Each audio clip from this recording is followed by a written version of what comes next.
Hello and welcome to the channel.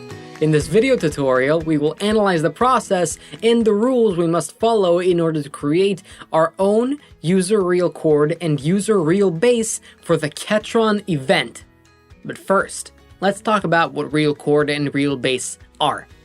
Real chord and real bass are a Ketron innovation, which is appearing for the first time ever in an arranger keyboard, thus enabling the user, in addition to classic MIDI programming used to create a style, to have two additional audio channels alongside the mini channels, and of course alongside Real Drum, which also uses audio files. We would characterize them as audio stem channels, which are included in the style channels. Of course, since the real chord, much like real bass, is included in the style channels, this means it'll follow the chord changes like a classic MIDI chord. On the other hand, real bass is used exclusively for bass needs, but we will deal with real bass in another video tutorial. In this video, we will deal exclusively with the real chord. So, let's get right down to seeing how this entire thing operates. First of all, the event's real chord works and is managed in the same way as the real drum, which here and also in the older SD9, 90, 60 models has exactly the same way of operation. That is, each folder represents and contains all the WAV elements or loops that each separate rhythmic pattern needs, but the essential differences between real chord and real drum are the following. So, real drum contains only drum and percussion WAV loops, while real chord requires loops from chords which can come from any instrument. For example, acoustic guitar, electric guitar, piano, synthesizer, a whole mix of instruments and anything else we can imagine. Other than that, in the real drum, we cannot have multiple rhythmic patterns in each variation, while in real chord as well as in real bass, we can have a completely different pattern in each variation. That is, while in each style we can have up to one real drum, in the case of real chord we can have another real chord in each variation. Also, we should emphasize that real chord as well as real bass and drum do not require RAM to load, but play directly from the SSD, so essentially they are streaming in real time, where they are automatically synchronized with the MIDI clock. Next up, each WAV loop represents one chord recorded by the respective instrument. The sample rate should be 16-bit by 44 kHz in stereo or mono format. In order for the system to recognize the chords we play in the event, each WAV loop must have a name based on the chord it is recorded on. For example, to a C major, we should give the name Major C, to a D minor, minor D, and so on.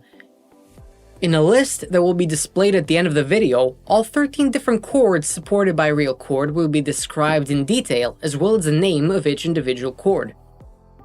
Next up, in each folder, the name of the rhythmic pattern it contains should be displayed, as well as the number of the original tempo, or BPM, that it was recorded on, for example, ballad_75. Also, when we have two or more identical rhythmic patterns but with some variations, it would be good to separate them with capital letters and not with numbers so as to not confuse the system. For example, ballad 75A or ballad 75B or C, etc. Here are some complete examples of real chord naming appearing on the screen right now.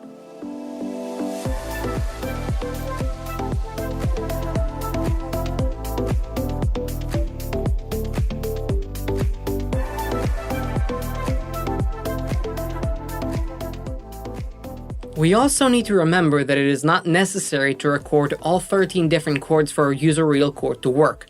For example, we can only record major, minor, 7/7.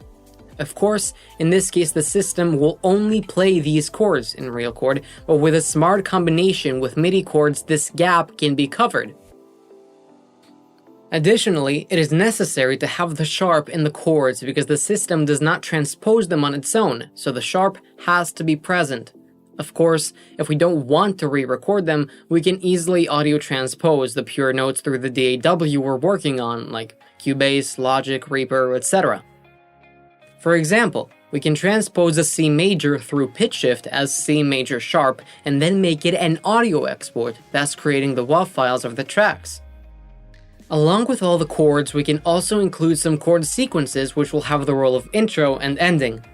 In these files, we can include some sequence of orchestrated chords as well as include some solo musical phrases from any instrument we wish in the mix of WAV loops. When there are intro and ending in the user Real Chord, then the system automatically places them in intro 3 and ending 3. In this case, it is possible to only have 2 chord versions, and these are major and minor WAV loops. When the process is complete and we have the user Real Chord rhythmic pattern ready, we don't need to do anything other than just copy it to the event. The copying process is as follows. After we have connected the event to our computer via USB Type B cable, press Media PC Connect, and after the event disk appears on our computer, copy the user Real Chord file we want to the user modeling Real Chord folder as shown below. The event disk appears on our computer with the name USBack. After the copying is complete, safely remove the hardware from our computer, and finally press PC Connect again from the event until the connection is terminated. After the event's connection to the computer is terminated, simultaneously press ARA, ARB, and Enter to refresh the user modeling tab. That's it! Now the user Real Chord you created will be available via View Modeling in any style and any variation we wish. The following is a detailed chart with all the chord names. Thank you all so much for watching, and if you like this video and want to see more, please subscribe to the channel and wait for more updates regarding the Catron event and many other things as well. See you in the next video.